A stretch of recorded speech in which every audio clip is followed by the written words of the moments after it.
Hi, my name is Sumi Chang. I'm the Executive Director for the Ontario Public Health Association. Thank you very much for joining us today on this very interesting and very important topic on provincial food insecurity status, looking at both nutritious food basket and household food insecurity. I'd like to introduce my research intern, Ayesha, who is interning with us for the summertime and who will be presenting and facilitating the rest of this presentation. Ms. Khan is currently working as a research assistant with us. She has completed her master's in public health from the University of Buffalo with a concentration in epidemiology, and she'll be presenting the descriptive analysis of the nutritious food basket here in Ontario, and also speaking to some of the assumptions and limitations, and she'll also facilitate and introduce our guest speaker today. Hi, good afternoon. So I'll jump right into the descriptive analysis of the nutritious food basket, and I'll be referring to it as the NFB, the remaining of my presentation. So the NFB is a survey tool.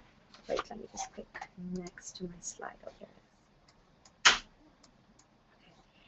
So the NFB is a survey tool that is a measure of the cost of basic healthy eating.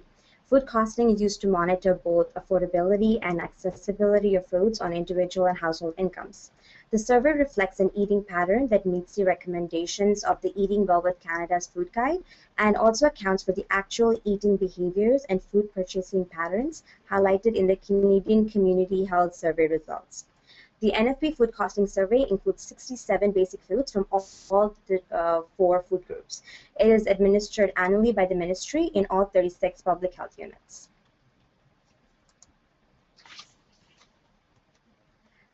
So for the purpose of the study, data was analyzed for 2009 to 2011, and data before 2009 is not comparable since the data collection methodology has changed. OPHA is still waiting for 2012 data from 13 public health units, and we have already made a request to the remaining public health units to please submit the NFP data results. And if those public health units haven't yet done so, we would really appreciate it if you did, so we can go ahead and also analyze the 2012 data of NFP and include them in our trend analysis as well. So moving on to this, what is included in the NFP projects? These are the list of foods that are included, where a minimum of 6 stores were surveyed. The NFP reflects the average lowest price for a specified purchase size, regardless of food brand. The Ministry of Health and Long-Term Care requires that the annual NFP costing is conducted during the month of May. The pricing survey results are used to estimate the average cost of feeding 22 age and gender groups with a reference family of 4. And there are a lot of assumptions to this survey, and these assumptions again are listed by the ministry and in the NFP survey guidance document.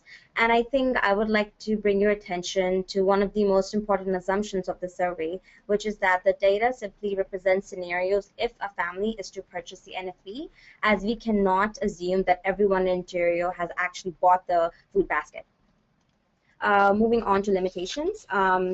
One of the major limitations of the NFB is that it does not account for culturally diverse foods, and this is an underestimation, as we know that Ontario is a very culturally diverse province. And also, since so many of these other everyday essential items are not accounted for in the NFB survey, such as other household items like buying kitchen rolls or toilet paper, so it can only be hypothesized that the actual cost of the NFB is higher than estimated. Now it's time for a poll, and we thought it would be a good idea to kick off the presentation. So the question should appear on your computer screens with options, and I can read it out to you, and I think it's coming up now. Is it up? Okay, so the question is, what percentage of income does a family of 4, which is basically 2 adults, males and females, a male and a female between the ages of 31 and 50, and 2 children, aged 8 and 14, on an Ontario Works income spend towards purchasing the NFB? And the options are 10%, 14%, 30%, or 40%. So the poll is now open, and I'm just going to give some time for everyone to click on an answer. How do I see it?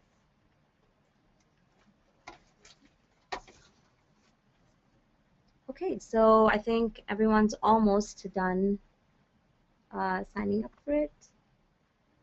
And okay, that's good. Thank you. And I think everyone is almost done, so I will close the poll now. And I will not reveal the correct answer just yet, because I'll just wait till the end of the presentation when everyone has seen all of the descriptive analysis, and then I think as a group we can arrive at the correct answer ourselves. So moving on, jumping into the analysis, I must add a major assumption, like bring it up again, is that all of the descriptive analysis has been performed on a reference family of 4, which basically consists of 2 adults and 2 children. Okay, so this is the first graph. This graph demonstrates the cost of the NFP in northern and southern regions in Ontario over the span of 3 years, so from 2009 to 2011. And these costs have been calculated by individual public health units and submitted to OPHA. The northern regions refer to Northwestern, Thunder Bay, Porcupine, Algoma, Timiskaming, Sudbury, and North Bay Parry Sound District. And all of the remaining public health units are referred to as southern regions. So looking at this graph, we can conclude that the NFP is more costly in the northern regions, and as well as the cost of healthy eating is increasing over the years. And as the price of NFP is also increasing. For instance, if you look at this, in 2011, the highest point up there is for the nominal value of $212, and that's actually the cost for Northwestern Health Unit, as they have consistently reported being the most, their public health unit has consistently reported that their NFP cost is the most expensive in Ontario.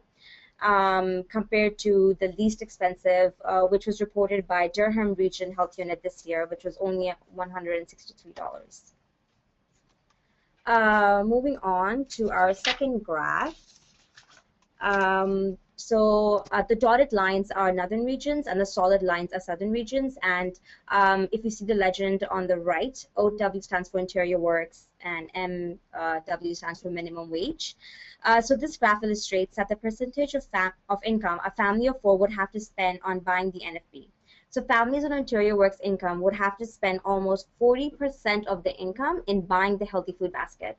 Families on minimum wage would have to spend approximately 30% of their income, whereas families on median Ontario income would only have to spend about 13% of the income on buying the NFP.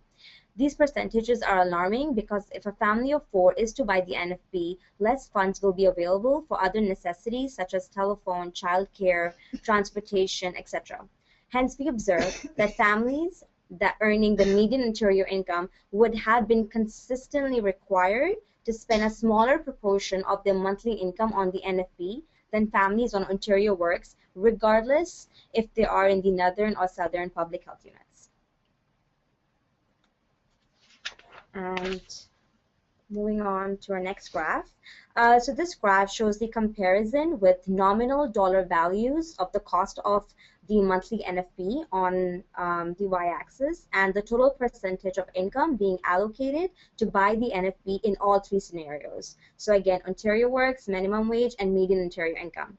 So what we observe over the 3 years is that even despite increased cost of NFP in northern regions, families on median Ontario income are only allocating a range of 12 to 15% of the income in buying the food basket compared to families on social assistance where they're spending a lot more. And it can be seen that families who earn the median Ontario income would need to spend far less of their monthly dollars to buy the NFP. On the other hand, families on Ontario Works are spending anywhere between 35 to 48% of their monthly income to purchase the NFP. And this contrast demonstrates that the level of funds required to purchase the NFP would affect families on Ontario Works much differently than those earning the median Ontario income. And over to our last graph, we see that, so this graph shows that the amount of residual income left for a family of 4 on Ontario Works, minimum wage, and median Ontario income after they buy the NFP and also pay rent. And again, I collated this by northern and southern regions and also Ontario as a whole. And basically, based on assumptions that every family of 4 purchased the NFP in the year of 2011, we observed that for a family of 4 on social assistance, they'll only have about 13% of the income left over after they paid rent and bought the healthy food basket, as compared to 70% of income left over for a family of 4 on median and share income. And again, just looking at the nominal values, a family of 4 would have approximately only $250 left over to cover expenses such as household items and childcare. Whereas a family of median income would have approximately like 4,203 left over to cover additional monthly expenses. And that is just. And now I would also like to point out that sadly, Dr. Fiona Udall had an unexpected commitment, and so she was unable to attend the webinar session today, but she does send her sincere apologies, and hopefully in the near future, OPHA will be working alongside with her to organize another webinar. And for now, I would like to introduce our next speaker, Dr. Valerie Tarasuk. And Dr. Tercel is a professor in the Department of Nutritional Sciences. Her research focus is on food insecurity in Canada, and she examines the public policy issues associated with it. She is currently leads a program of research designed to identify effective policy interventions for the reduction of the household food insecurity in Canada. And so just moving on to Dr. Tercel. Thank you.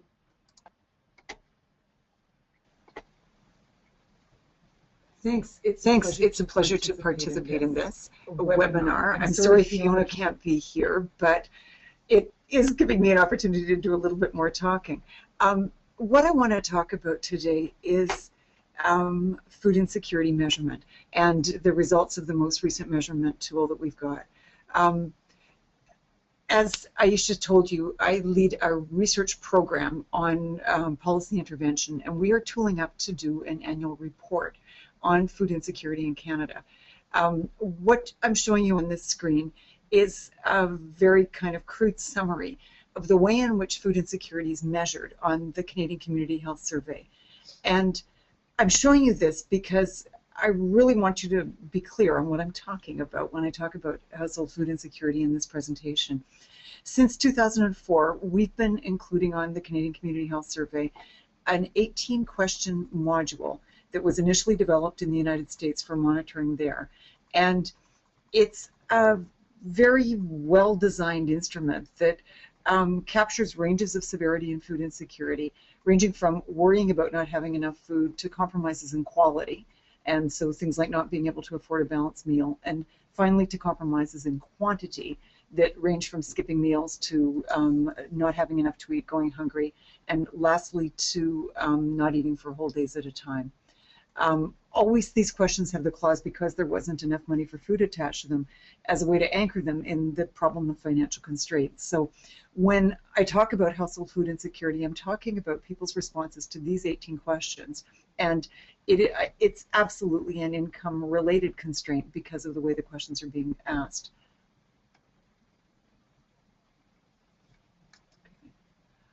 My screen's just changed. Okay, I see myself there. But when I'm seeing myself, it's covering part of my slide. Okay, I'm just getting some instructions here. As you can see, this isn't really what I do for a living. Okay, let me carry on though and talk about what you're seeing on this slide, because hopefully you're seeing something that looks a little bit different than me. This is a pie graph of household food insecurity from the Canadian Community Health Survey from 2011. That's the most recent survey for which we have data available, and it's going to be the subject of our new annual report. What we've done is grouped households who responded affirmatively to one or more items on that 18-item module into 3 categories. So severe food insecurity, the 2.5%, is a very bad problem. Those are people who responded affirmatively to enough of those items for us to conclude that there were compromises in the quantity of food consumed somewhere during that previous 12-month period when the measure took place. So severe food insecurity is a very serious problem, and it's linked to a number of very, very serious health outcomes. Moderate food insecurity are people who reported enough for us to be fairly confident that there's been qualitative compromises in the food in the household, but not necessarily reductions in total food intake, whereas with the severe amongst adults or children, we would have to conclude there have been at times reductions in food intake because of a lack of food or money for food. The marginal food insecurity category is one that has not been reported in Canada up till now, but we are reporting it in our research now, and we're reporting it in our annual report on this 2011 survey. And these are people who responded affirmatively to one or two of those questions, not enough to get them classified as moderate or severely food insecure, but enough for us to know that that household was experiencing some constraints.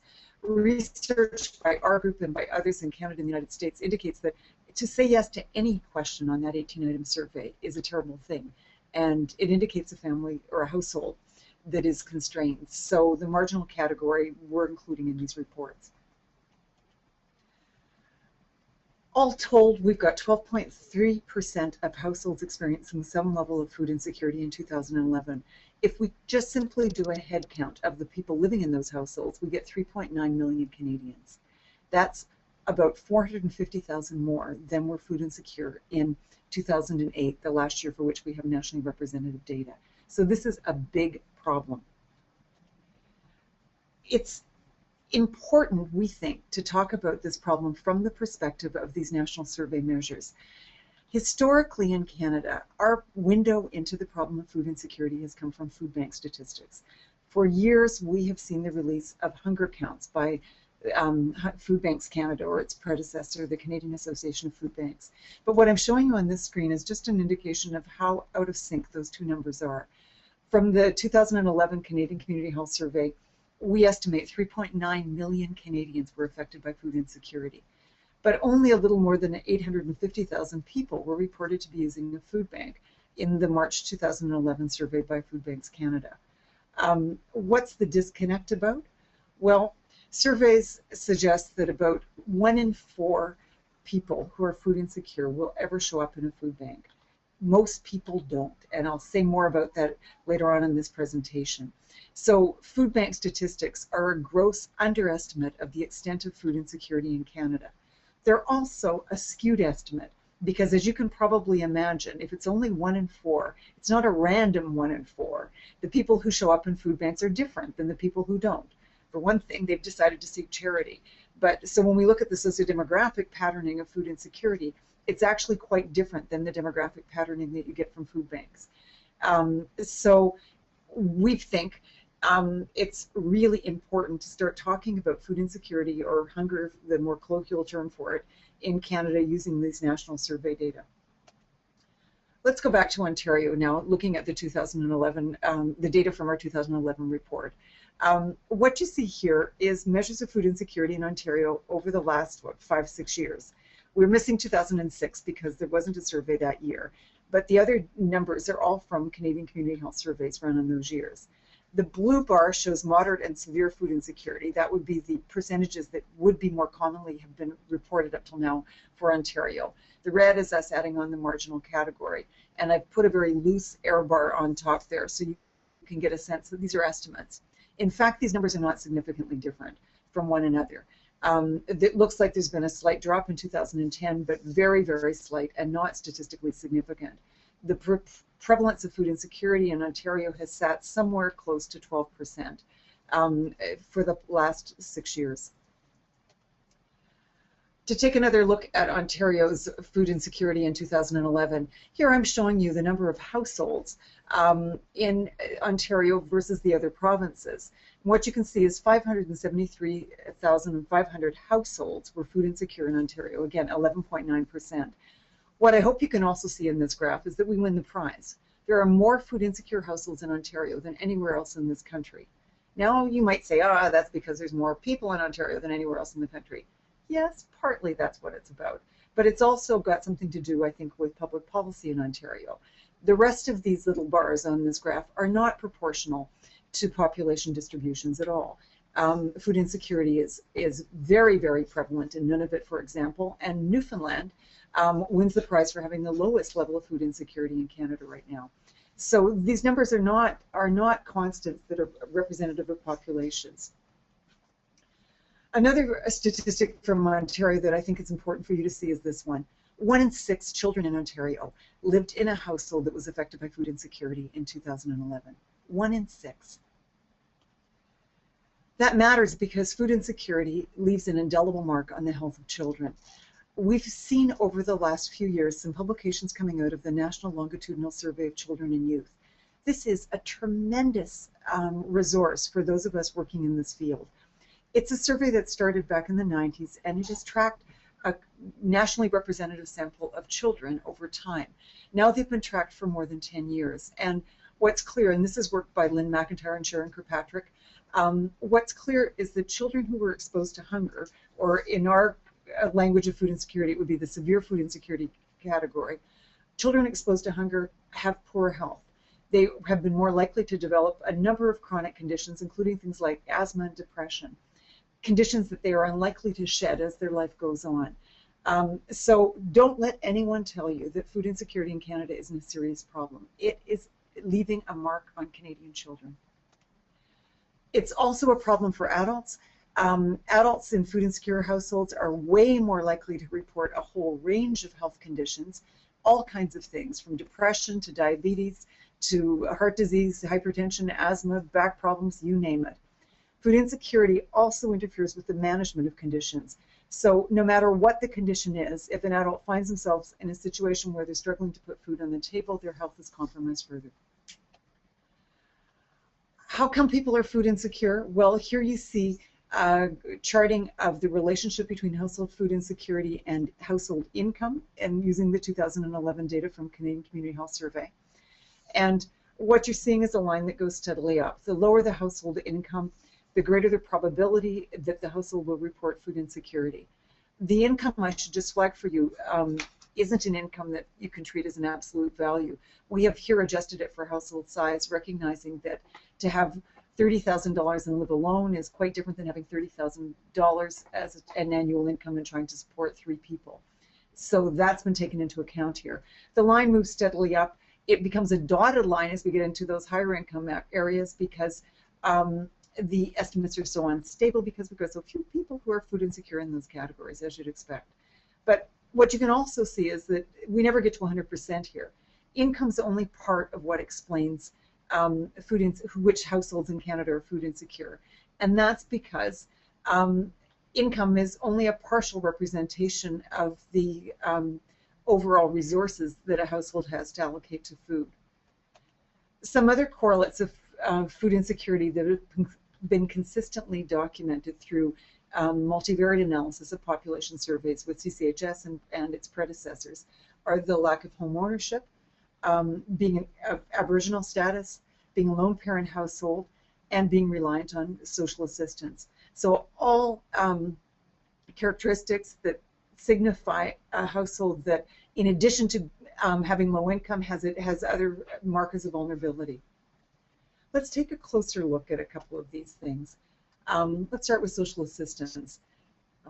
About 65% of households reliant on social assistance in Canada in 2011 were food insecure, and they comprise 16% of all food insecure households. And that's a huge overrepresentation of them in the population. They comprise something like 1% of food secure households. What's that about? Well, incomes fall below basic living costs in most jurisdictions for people on social assistance. The most egregious example of that in Ontario is Ontario Works, the welfare dimension of social assistance in this province, and it is a particularly problematic program for people who are classed as singles. The income levels of people who are single and on Ontario Works are well below anything any rational person could think would cover basic living costs. In addition to income, though, there are other issues related to social assistance programs in this province and others that render recipients vulnerable to food insecurity. The biggest of these, I think, is the asset limits. Before someone is able to qualify for welfare, they need to have liquidated any assets they've got, because this is supposed to be the income support program of last resort. So if they have a house, they're usually compelled to sell it. If they have a car, they need to sell that. If they have savings, they need to spend them. So by the time they finally receive a welfare check, they don't have hardly anything left. And that's a problem for them, because even if they are able to balance the budget, their budget some of the time on social assistance, if anything ever happens that they have an imbalance where either their check is delayed or they need to spend more money than usual on something like a pair of shoes, say, or a bus ticket, if any sort of an income perturbation is enough to plummet them into extreme levels of poverty. Another thing that we've learned from looking at these Canadian community health surveys that may not be something that you're aware of is that while people on social assistance are particularly vulnerable to food insecurity, most food insecure households are actually relying on employment incomes. Employment protects most of us from food insecurity, but still when we do a head count of who's food insecure, about 60% are relying on employment incomes. That's a problem of low wages, but not just low wages. It's also an issue related to the fact that these households are relying on people with short-term part-time employment and often multi-person households trying to rely on the income of one earner as opposed to two earners. The problem, though, of food insecurity amongst working poor in Canada isn't just about the employment conditions. It's also about the inadequacy of our income transfer programs that are supposed to be designed to supplement low employment incomes. We can't expect every business in the country to pay a wage that is sufficient to feed a family of 5. So we, for years, have known this, and we've got things like tax credits, tax benefits, tax deductions, that through our income tax system, we transfer money from people like me, who earn way more than I need, to people who are also working but not having the luxury to have such a high salary. But that income transfer system is broken, badly broken, and that's how come we can find 60% of food insecure households to be relying on employment. The last income source I want to speak to are seniors' benefits, because there's been some research recently by our colleagues in Calgary, Lynn McIntyre and Herb Emery, that points out that to be reliant on seniors' income is actually to be protected from food insecurity. Only 7% of households reliant on seniors' income are food insecure, and they comprise only a disproportionately low fraction of food insecure households. What's that about? Well, unlike the rest of us, to be a senior in Canada is to have a guaranteed annual income, and it's an income that's indexed to inflation. Now, welfare programs aren't indexed to inflation in most provinces. They're certainly not indexed to inflation in this one.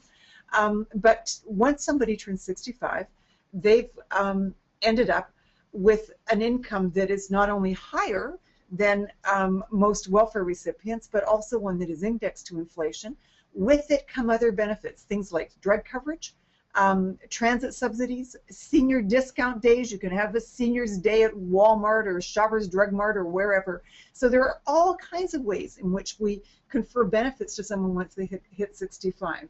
And that's working, as evidenced by the fact that they are at so much lower risk of food insecurity than any other group in our country.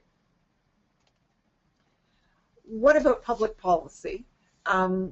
Well, I'm just going to have to ask for some technical help here to get my picture off my slide. Sorry, folks. I think your vision is easier than mine, but I'm having a hard time to see some of what's on these slides because my face is covering them. Imagine. Okay, thanks. Well, we've got public policies that are designed to provide some kind of a social safety net. We've had them for years in Canada, and actually we should be very proud of them. We've got things like employment insurance, we've got social income assistance programs, welfare, disability support, old age pensions, we've got subsidized housing. These programs are programs all designed to ensure that people who, for whatever reason, are unable to garner sufficient income through attachment with the labor force have some basic standard of living. Unfortunately, these programs are not designed to prevent food insecurity. And the fact that we can find 1 in 6 children in Ontario, for example, living in food insecure households suggests that they aren't doing that. In recent years, we've seen Ontario and several other provinces come forward with poverty reduction strategies, recognizing that we've got problems of poverty that need to be dealt with and aren't being handled appropriately by these other programs.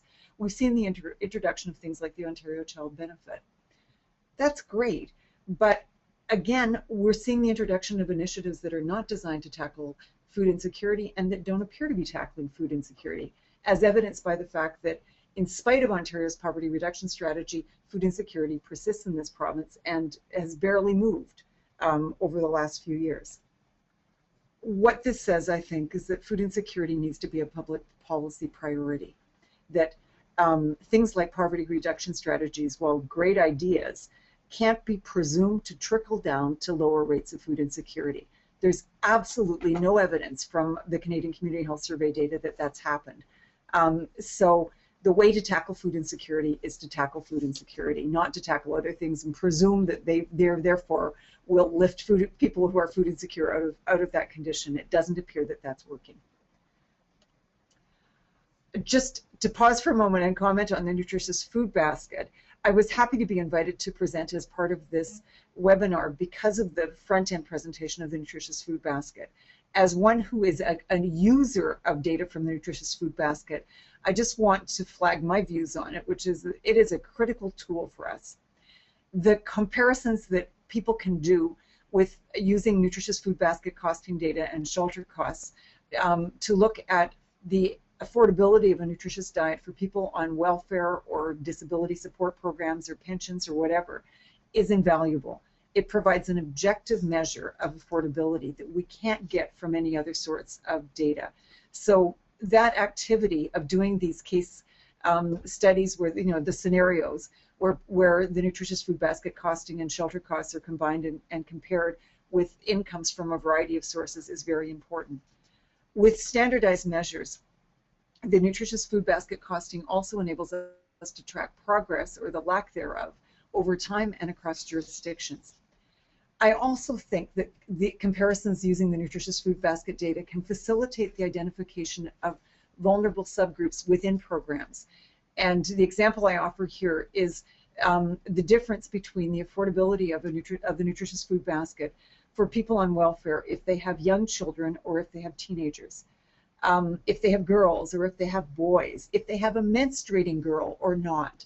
There are many, many differences that can be peeled out that help us to figure out what some of the problems are with the design of existing income support programs and how those programs can be made to provide better support.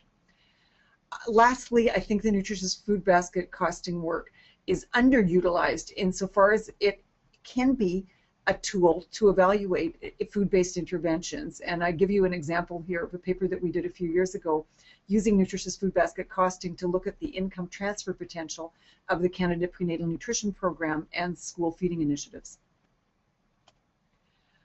Okay, I'm making a case for advocacy, but I can imagine some of you are thinking, what are we supposed to do in the meantime? And that's been the thought in Canada for decades now, sadly. Doing something in the meantime. I suggest to you that we have two kinds of programs that are operating, you know, well-established initiatives in our communities now that are programs to do something in the meantime. We've got food charity, food banks, charitable meal programs, snack programs, and breakfast programs. We've also got a variety of community-based food programs that are intended, among other things, to help improve low-income groups' access to nutritious food. The examples I give you here are community kitchens, gardens, farmers markets, and good food boxes. It's not very often that these programs get evaluated against household food insecurity in the way that I've talked about it. The presumption often is that the fact that these things exist and that they are doing something about food means that they have to be doing something valuable. Well, I think there needs to be way more interrogation of that question. But what I'd like to offer you is my insight into that question that comes from the work that we've done in Toronto. Through 2005 to 2008, we were funded by the Canadian Institutes of Health Research to do a study of families living in high poverty neighborhoods in Toronto. And I apologize, I know from looking at the list of people who signed up for this webinar that some of you will be quite familiar with the study, so you might want to read a magazine right now. We basically knocked on doors in high poverty neighborhoods, selecting families that were either tenants in market rental accommodation or people in subsidized housing, and asking them a number of things, including that 18-item food security module. What you see here is the prevalence of food insecurity in our sample. It was overwhelming. Almost 8 out of 10 families reported some level of food insecurity. 28% were severely food insecure. That's more than 10 times the national average. The levels of food insecurity were appallingly high. And when we went back a year later and interviewed as many of these families as we could retrieve, I think about 77% of the initial sample, what was also absolutely heartbreaking was to see how many of these families were still food insecure. 77% of families that were severely food insecure at baseline, 12 months later, were still severely food insecure. Now think about that. It means that when we're looking at these 12-month measures from things like CCHS, we only are seeing a 12-month window, but if our sample in Toronto is representative at all of low-income families elsewhere, it must mean that in many of these families, the situation is chronic. So we asked a number of questions to look at the interface between the household experiences of food insecurity and community programs. What you're seeing on this slide is the proportion of families who had used food banks in the last 12 months. And we've divided it up, or this is Rachel Lukestra's work. She's divided it up by household food security status. And you can see what you'd expect to see, that the probability of using a food bank increased as families became more severely food insecure. So it seemed to be a strategy of desperation. The red bar on this graph, however, shows you how many households in each of these categories didn't use a food bank. And what you can see from that red bar is that most families in the study didn't use a food bank at all in the last 12 months. Only 4% did anywhere near monthly use of food banks, and only 23% used a food bank at all in the last 12 months. So the utilization wasn't nearly as high as you'd expect. What's also interesting to take a look at is this, the food security status of people who did report using food banks. The majority of people who used food banks in this study were severely food insecure families. Others were moderate, but you can see only a tiny slice of this pie graph are people who are food secure. Now, think about what that means. If food banks actually are preventing people from going hungry, then this graph should look like this. Most of the people in the graph should be either food secure or marginally food secure, but they shouldn't be severely food insecure. What I think the data from this study show, and I'd encourage you to take a look at our paper in the journal called Canadian Public Policy, but what I think this analysis shows is that food banks are a strategy of desperation. Most food insecure households aren't using them, and those who are still struggling to put food on their table. Because the rates of utilization were so low, we went back in the follow-up survey with these families and asked those who weren't using food banks why they weren't using them. Here you see a very coarse summary of Rachel's analysis of that. It seemed like for about 2/3 of the families, the reason they weren't using a food bank was because it didn't make sense to them. The food that they would get wouldn't be food that they would be able to use. They were resistant to using charity. They didn't see it as a thing that a person of their nature should do, or they didn't feel like they were so desperate. Food banks were for somebody else. They weren't for me. But I mean, the overwhelming message, I think, on this slide is that there was a disconnect between what food banks were offering and what these people perceive themselves to require. About 1/3 of families described barriers to using food banks. In some cases, these were logistical barriers, not having information, not being able to go, people telling us, you know, I work, I can't go to the food bank because the food bank in my neighborhood's only open on Wednesday afternoons and I work that day, or I can't get there on weekends because there's nobody open in this neighborhood on weekends. Other people who told us they had gone and been turned away because they weren't eligible. The food bank in their area was only serving people maybe on welfare and they worked, or people of other sorts. So lots of logistical barriers, but still the vast majority were more, I think, cultural barriers than logistic. What about other food programs? Well, the participation rates in community gardens and kitchens and good food boxes was very, very low. I should tell you that we have done work looking at the availability of these programs and also at the availability of food banks in the neighborhoods where we surveyed. And there were programs available in these neighborhoods. So The low participation rates you're seeing here are not about the neighborhoods not being well served. These are high poverty neighborhoods in Toronto. They have been a priority for all sorts of interventions for years now. So it isn't about there not being a garden, the fact that we can only see 3% of people participating in them. Even with these small numbers, though, we did our best to look at the relationships to food insecurity, and we weren't able to establish anything that suggested that even with more numbers, we'd be able to find an effect of protection against food insecurity with program participation. Again, we asked people why they weren't participating. Many said it was because there were barriers to use, but there were also a substantial number of people who said it didn't make sense to them. They were too busy to attend a community kitchen or a garden.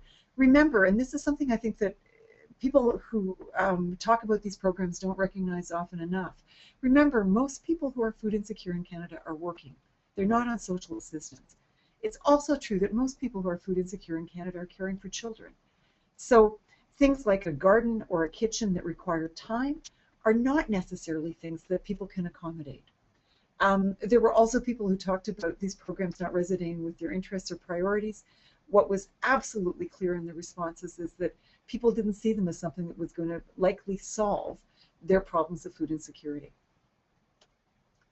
We also looked at food retail access, which is, I know, a popular thing for people to talk about locally now in terms of thinking about what can happen at a local level to improve food security for low-income households. The neighborhoods that we looked at were, for the most part, very well served by discount supermarkets. We could see no association between proximity to discount supermarkets and food security status. We also could see no association between whether or not a family incurred transportation costs for grocery shopping and whether they were food insecure. I want to emphasize this last point because often when people look at availability of food in low-income neighborhoods, they think if food is within walking distance, people will save money because they won't have to pay for transportation. In fact, from our work with this Toronto sample, that's very naive.